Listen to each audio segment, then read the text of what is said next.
حضرت مولانا الیاس قادری صاحب ہمارے ساتھ ہیں. میں حضور کو مرحبا کہوں گا اور پہلے سے کہتے ہیں کہ پروگرام شروع کرنے سے پہلے ہی معافی مانگ لوں گا.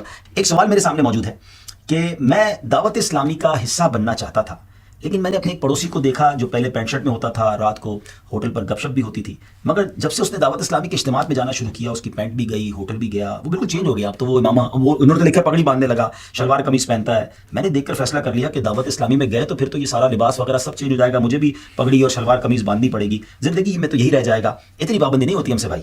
کیوں رکھی ہیں اتنی شرطیں آپ نے؟ اول تو یہ شرطیں رکھی ہیں نہیں رکھی تو ایسی کوئی شرط نہیں ہے ہمارے یہاں.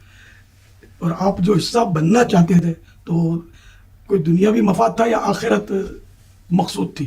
اگر آخرت کی مقصود تھی بھلائی تو اس میں تو شریعت اور عمل ہے.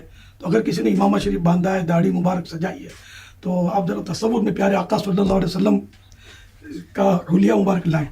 ٹھیک ہے، سبحان اللہ. کیا نظر آیا آپ کو؟ بالکل ایسا ہی ہے. امامہ شریف آئے نظر، سبحان داڑھی مبارک نظر آئی، کیا بات. آپ نے زلفوں کا تذکرہ نہیں کیا، مبارک زلفیں بھی، سبحان اللہ. ہے نا، الحمدللہ.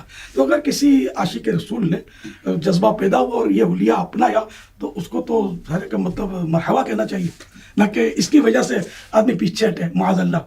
بہرحال ہمارے یہاں کوئی پابندی نہیں ہے. پینٹ شرٹ والا بھی آ سکتا ہے، شرٹ ان والا بھی آ سکتا ہے. اگر کسی نے ٹائی پہنی ہے تو اس پر بھی کوئی پابندی نہیں ہے، کوئی لباس کی پابندی نہیں ہے. یہ آہستہ آہستہ مطلب ماحول میں آتا ہے تو وہ خربوزے کو دیکھ کر خربوزہ رنگ پکڑتا ہے. یعنی یہاں آ کر کوئی سختی تو نہیں کی جاتی؟ کوئی پابندی نہیں ہے کہ یہ پہنو تو اندر داخلہ ملے گا. ٹھیک ہے، ٹھیک ہے. تو نہ اسلامی بہنوں کے اجتماعات میں سب کچھ اچھا. کہ بھائی اگر برقع آپ پہنو گے اور فلاں طرز کا پہنو گی تو یہ آئیں گے نہیں. بے پردہ اسلامی بہنوں کو بھی آنے دیا جاتا ہے کہ سب آئیں، مطلب وہ آہستہ آہستہ مطلب سب سیکھتے ہیں، کیونکہ یہ مطلب ڈنڈے کے زور پہ تو کسی کو بھی ہم نہیں بدل سکتے. دل تو تلوار سے نہیں یا گن پوائنٹ پر نہیں، حسن اخلاق سے بدلے جاتے ہیں.